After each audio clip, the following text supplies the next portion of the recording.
Hey everyone, welcome back. Hi, welcome to the back to channel. Green Thread. I'm your co-host Alexis. I'm your host, Ali. Yes, and today we're going to be talking a lot about sustainability. Yeah, the things that we all should be doing. Yes. Hint, hint.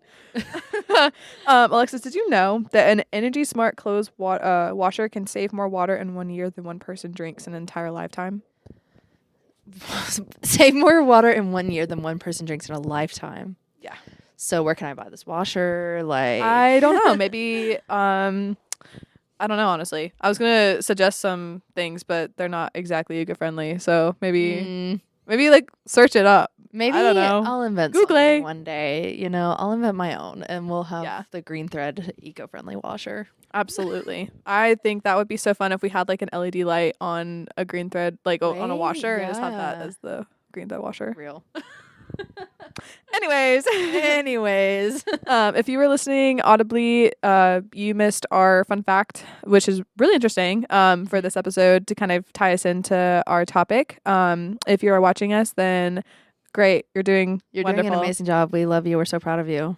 Well, we love all of you, Oh, whether yeah. you're listening or watching. Right. We love all of you equally. No, she's discriminating. No. Anyways, of the sustainability, I like to say, because we were going to do travel, swaps, and subscriptions. So I would say the T out of the TSS is for travel. This is really important because knowing how to be a eco-conscious like tourist is a very good thing for your carbon footprint, for your environmental impact, all of it, especially when you're one of those people who tends to go somewhere and buy mass amounts of clothes or only eat out at like fast food chains you can find near you. There's so many different things that I have seen people do as like a popular, like not even trend, but just a thing. Yeah. And it kind of makes me a little bit angry because there's so many other options you can do just to like lessen your carbon footprint and ultimately your impact on climate change. Right. Speaking of which, some of the things that we wanted to kind of tie this into, as far as like you're saying, okay, so we're changing these things, but for why? Like, what do I need to worry about them for? Biodiversity is a big one, just as we always bring it up. Yes. Almost every episode now at this point. She makes a guest appearance everywhere. Yeah.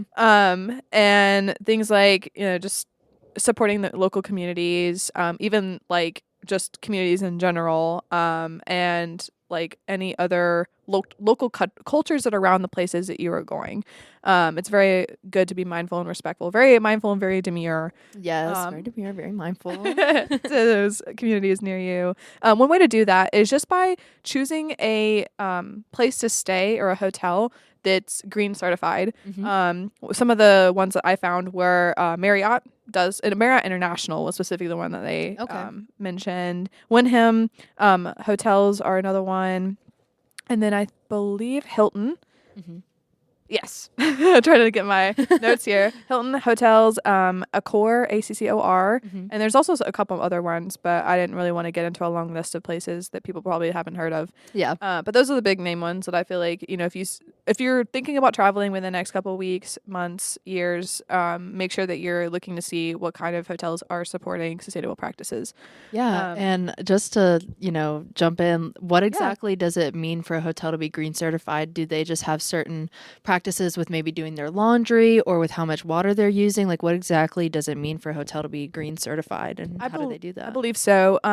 When I was like doing the research, it wasn't necessarily that they had like a certain thing that they had to get certified by that I saw, but I know that there's like a process that they have to go through to get certified. So I believe it'd probably have to be something like that, or like some sort of impact. Yeah, I'm sure that they go through, maybe they apply for it, or, if they're just recognized for one certain thing that they do instead of a list of requirements. I don't know. That'd be interesting to look into, though. Yeah, we could definitely like put that in the description if we find out. For sure.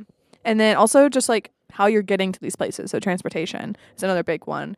And we always mention public transportation. We did that when we were talking about our carbon footprint. And we also touched on the fact that it might not be as accessible as you think it is, or maybe it's a little scary, a little daunting to think about taking public transportation, but it truly is just one of the better ways of going from place to place. It's also a little bit cheaper anyways. Yeah, definitely. And then also just like any solo type things like biking, walking. You know, if you have a hotel that's right around like downtown areas or even just like within a 30-minute walk of somewhere, like just go. Like just use your legs and run. Yeah. I could sit here for hours and hours and go on about how car dependent we are and how bad for the environment it is. That just like makes me think of when I was in San Francisco about a month ago now, me and my friends, we used the bus and the train like everywhere we went. Like we stayed with my friend and she doesn't have a car out there. So we just took public transportation everywhere. And it was really, really nice. Honestly, it was very easy. It saved us time, money. It saved gas. We didn't have to, get through San Francisco traffic or anything, we didn't have to do any of that. It was super simple and easy. And I was wishing so much. I was like, I wish I had good public transportation like this back at home. Cause I don't live right in Atlanta. I say, we're from Georgia, but, in my city, it's like, okay, we don't have a train or a good bus stop system. We don't have any of that. So you're kind of forced to take a car. There's no sidewalks on a lot of the major highways or major roads. So there's nowhere for a person to go, so you're kind of forced to drive a car or even call an Uber or something. So use a car. And that just kind of sucks sometimes. Yeah. And that's honestly a whole other issue. Just not having access to public transportation. Absolutely. I know that a lot of cities too, like will find like they have fines for using your car in them too. Like New York, I think you have to pay like $9 just to be able to like use the roads like for cars. So I wish that a lot more places that had accessible public transportation would also kind of do that to maybe, try to encourage people. To not come in with their maybe like 10-ton SUV. Yeah. I don't know. It's all mostly for like family traveling, I think. Yeah. That, like a lot of this does strictly pertain. Not necessarily that like, going solo traveling, you don't need to be thinking about it because it's just you. But like just when you're thinking about going with a group somewhere, it's probably going to be a little harder, but more effective to like focus on what you're doing or how you're traveling and the habits that you have when you're with a group. Another one that I was really interested in is paperless travel. Okay. Just going, doing most, I know it's hard, especially with like age groups, like digital, but it's probably a lot easier than you think. And it's a lot more effective too with how things are progressing in the technological field. Yeah. A lot more places have like tap to touch or just like they send you your e-receipt or just anything digital. So trying to minimize how much paper you're using was something that I didn't realize was an issue, but I guess it is. Yeah. In my sustainability class, actually, that I had last semester, we talked about, we had mentioned, because we talked a lot about recycling and paper products and things like that, plastic. And one thing that had came up was receipts. And the ink that is on receipts, that is used in receipts, is not necessarily environmentally friendly. It's not the best to, be in the environment. And every time I get a receipt somewhere, like, no questions asked or just, it just prints on its own, which, I mean, obviously we're in 2025. I mean, that's just a thing. Right. That's how the world has come to be. But I just look at it and I'm just feeling it. I'm like, this is not good. I'm just like, I have to throw this away and know that it's not good. So I do wonder if out there, hey, there's a Shark Tank idea, make a receipt with some environmentally friendly ink. But, one tip for you guys would be to, if it's possible, to always request an e-receipt. If you absolutely, of course, I'm not telling you to, abandon all receipts and do everything you possibly can to be the next Jane Goodall, the next best environmental steward in the world. Obviously, you got to do what you got to do. I get it. We're all just people. But whenever you can, if you can get an e-receipt or a text receipt, email receipt, whatever way you want to, or just no receipt at all if you don't need it, then the transaction, you don't have to do that on your phone. The time doesn't have to do that on your phone, and you don't have to go through the paper. So yeah, no, that's a great point. And I'm the same way whenever I go somewhere, and especially it's also with bags too. Speaking of paper, yes, and I'm always like, no bag, maybe can you like I love the machines, like the square machines that they have now where you can like put in your like your phone Me number for too. text message. Me too. Because I'd rather have a text receipt than anything. Me too. When I'm at Walmart, that's the first thing I do is text receipt. And well, I know some people that are like freaked out about that because it is hard when you're like filing taxes and things like that goes into a whole different field. Oh yeah. It's hard to keep up with them when they are digital, but I think it's it honestly wouldn't be that big of a change because when you're having all this paper in your house, then I think that takes up more space anyways. I was about to say, you have to go through all the paper anyways and go through it. So what's the difference between going through maybe your email or your text messages? It's just instead of thumbing through it, it's just scrolling instead. Right. And not only like the paper that you use in these places, but also like the way that you're eating too. Because I was like, oh my God, yes, when I saw the point of making sure that you're going to a local place and you're eating. Yeah. Which is what we briefly mentioned in the very beginning, but just trying not to use those chain franchises because while you might love you some Chick-fil-A when you're at Hilton Head, maybe go find some seafood that's right on the like, they're locally sourced, so you know that they're not like, taking more than they're supposed to, and they're also like just a local business. All small businesses should be supported. Absolutely. And that's not only better for the environment, that is better for you. That is, they probably, having locally sourced things, making it with a little bit more love than maybe, the fast food chain next door. That is a lot better for you and could potentially be better for your pockets. And it's a lot better for the people in whatever town you're in. You're supporting their small business, you're supporting the local economy. And I think that's beautiful. No, it absolutely is. And it's also like, it feels a lot more friendly and more humble because you're like helping your neighbor. And I don't know why people would not want to do that, but it is sort of becoming more popular nowadays to do local shopping, but especially thrifting. But sometimes it seems to be a very common thread that people will like go and have, the food that they're comfortable eating instead of like wanting to try new things and going to new stores. And it just kind of is a little sad, a little disappointing, but this is like an encouragement for you to know what good you're doing when you don't do your habits. Right. Absolutely. And that is our like challenge to you. After you listen to this episode, look up a local restaurant in your area, see what it's like and maybe go try it out.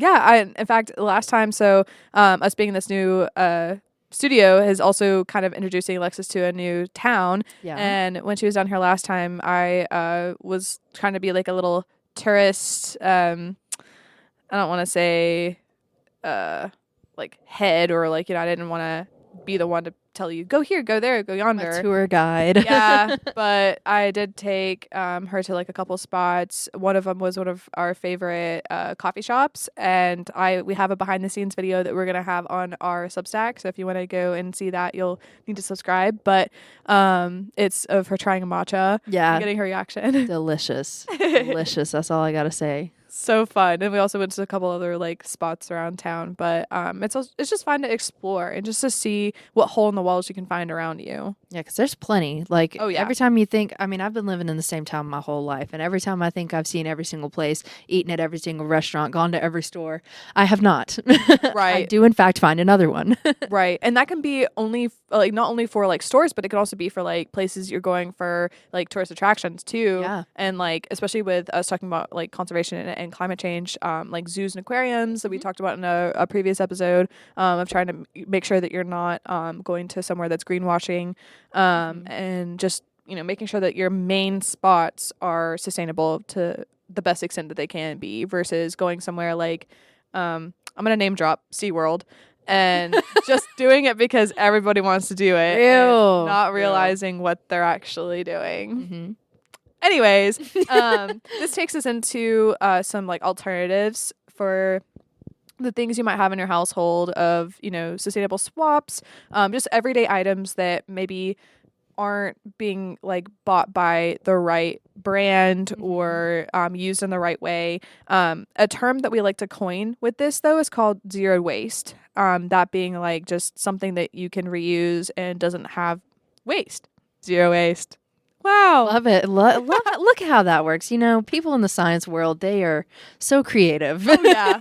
Everything, it's like, okay, there's a plant. We're going to call it Plantarona. I don't know. I'm just spitting out things. Like, we're not very good with... We're very literal, which can be very helpful sometimes. It's either extremely literal or makes no sense at all. Like, has no type of connection, and you just have to remember. Yep.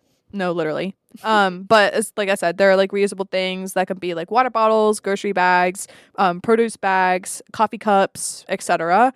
A lot of these eco products can be found by specific brands. Some that I have found are like Hello, Tom's of Maine. They're both good for like yeah, I know that one. yeah, there you go. Okay. Like refillable bottles like shampoo and conditioner, all the hygiene products, and then going off of that, of like just websites for those brands, there's one for ecoternatives.co. They're really good, and also affordable. Reformation, Earth Hero, Made Trade, Love This Mother, that's my favorite one. Yeah. And then Bamboo Switch, Liquif Eco, and more. But those just have different like bamboo products, alternatives, hygiene bars. In fact, speaking of bars, I feel like it should be a universal concept of like shampoo bars, toothpaste bars, conditioner bars. All those are so much better for you, but also more like sustainable for the environment than the ones that are sold in plastic bottles. That literally, I think about that all the time. I stand in the shower and I'm looking at my plastic bottles and I just sigh. I'm like, man, what are y'all doing in here? Like, I have to buy these. So, especially shampoo. I mean, yes. Look at this. This ain't cheap. This ain't, I gotta use hair. a lot of product. So, using all this shampoo, I gotta buy shampoo all the time. Yeah, sorry, I forgot for the people just listening. Like, my hair takes a lot of love and it takes a lot of product. So I'm glad that you mentioned that. And another thing, there is a website that I found called Good on You. Oh, yes, and they I think they're on Instagram too, but they have a website where you can go and find alternative brands, alternative products for things that you use every day. They have makeup, clothes, everything like that. Or if there's a brand that you want to know, if there's a popular brand, like, hey, I want to know what their rating is on, it's not just environmental, it's also just ethics and how their products are made, how they're sourcing them, things like that. But I found it to be pretty helpful, and they rate them based on, how well they are environmentally, ethically, things like that. So Good on You is a pretty good one. Yeah, and going off of that, the Good Fill too, Public Goods, a lot of good in here. Yeah. And then also Native. I know Native's more of a universally known one as far as like their deodorants, but they also have refillable products as well. Wild, Dove, but I would be a little like cautious about Dove. Sometimes they have some practices that might not be as ethical as what you think. Humankind, and a few others that you, like Alexa was saying, just like looking for, wanting to know more about. They're out there. A lot of the times, though, I wish that they had their own shops versus like having to like ship them. Right. Because a big thing, and this brings us into our next topic of subscription boxes, is knowing if they're actually sustainable by their packaging when they ship them too. Because a lot of the times, like, you'll get these eco products from somewhere and they shipped into your house and they're covered in plastic, and you're like, well, that just defeats the purpose. Yeah. But knowing like what places have those, products, and knowing how they ship and transport their goods is a really important way of knowing whether or not they're abiding by their own like principle, I guess. Right. And then for like the zero waste subscriptions, those are one of those things that like we're unfortunately very guilty of doing, in terms of like having things sent to us on a monthly, annual, whatever, weekly even basis. Maybe not even for us, but for our pets, just whatever it may be, we have some sort of subscription to something. And like, it's crazy to think that there are eco alternatives for that, because sometimes you think of the subscription boxes being a way for them to market their brand, just getting more money. But honestly, that it goes even for people who are trying to have a good motive for making their products. One that's really cute is called Love of Earth Co.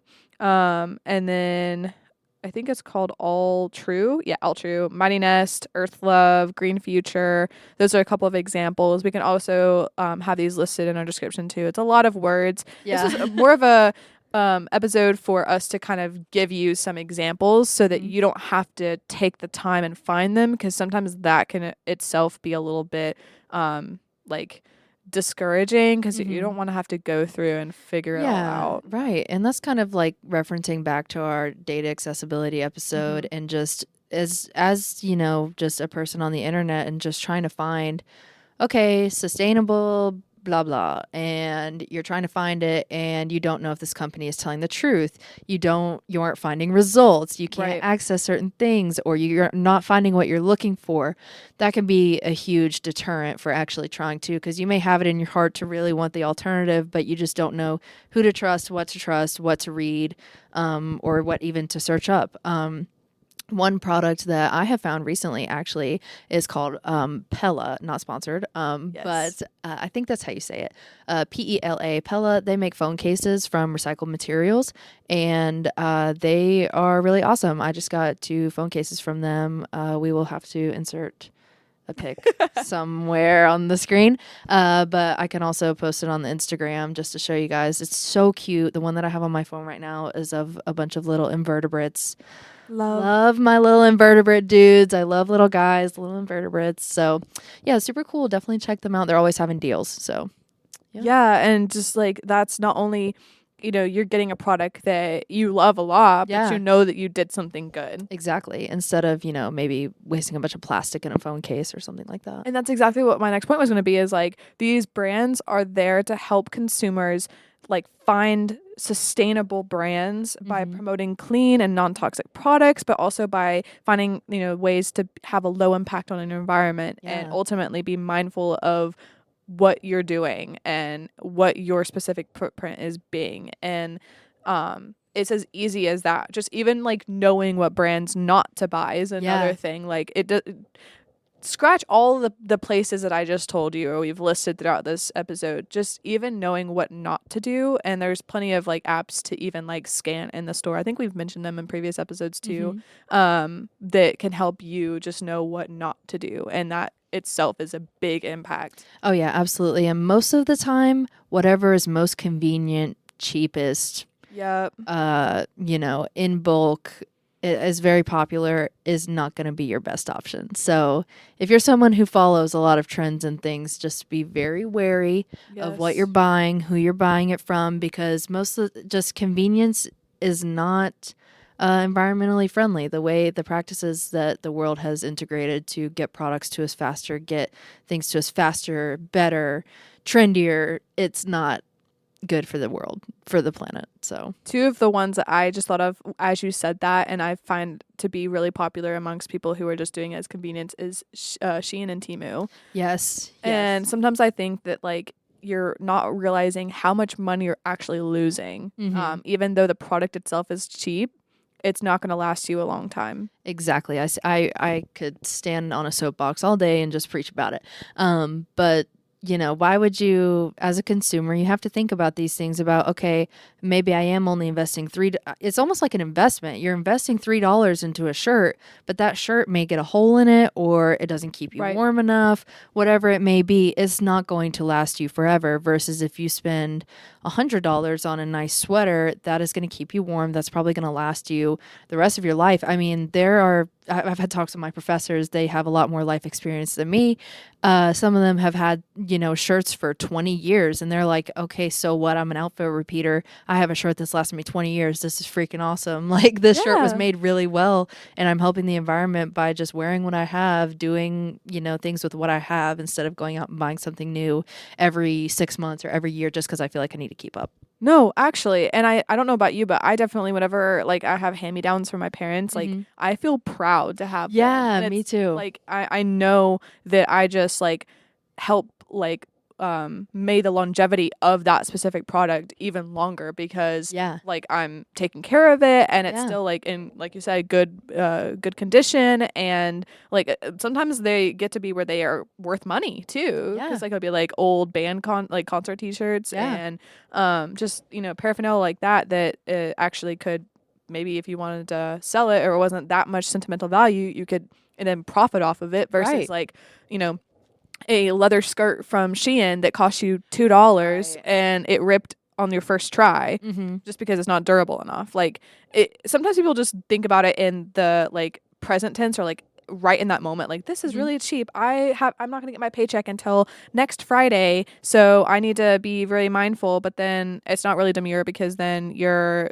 ripping something on the first try and now you need to go buy a $30 skirt instead versus that $2 skirt. So it really frustrates me when people just think in the present tense versus like the future tense. Me too. And I actually find it really interesting. I went to Goodwill this morning, actually. And, I love it. yeah, we were doing some searching, and I actually have noticed that in the past few times I've gone to Goodwill and been looking at the clothes, there's a lot of stuff from Shein.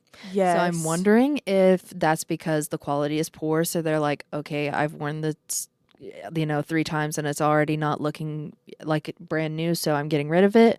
Or the little optimist in me is like, I wonder if people are realizing how bad this is, and they're like, okay, I don't even want to see it anymore. Get this out of my house. I don't want anything to do with it, and they're just getting rid of it. Which I hope that's what's happening, and I hope after this episode, if you have something, please donate it. Don't throw it away. Donate it to somewhere you know it's not going to go to the landfill. Give it to a friend. Sell it on Facebook. I don't care. Just don't throw it away. Yeah, do that so we don't have to be in denial, because Please.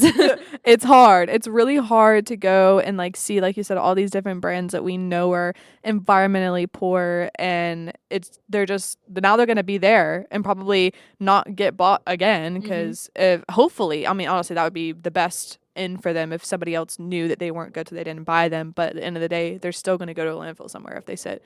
So just knowing what not to do. I wish that they would have like banned that instead. I know. There's a lot of things that need to be banned that ain't banned. What are we doing? I mean, sorry to get on another soapbox here, but I could go in on them. I'm not going to. It's okay. We're okay. It's like that TikTok we made earlier. Everything's fine. Everything's fine. Everything's fine. Y'all will hopefully enjoy those later. So if you aren't following our TikTok page, we are for the people on the live, we are guests. So our page is like right down there. Yeah. But we're also, the page is linked in all of our link tree and all our socials and everything. So you can find some little silly goofy back behind the scenes of us. Because at the end of the day, we are also people, and we're trying really hard to like not just be educators but be friends, and like we're just people. Exactly. We just want to be here for you. Yeah. So with that being said, we hope to see you next time. Even though the conversations ended today, doesn't mean it has to end forever. So we would love to see you again on another platform, on this platform, wherever it may be that you're watching and listening and seeing us, whatever. And we're Green Thread as always, and we'll see you next time. See you next time.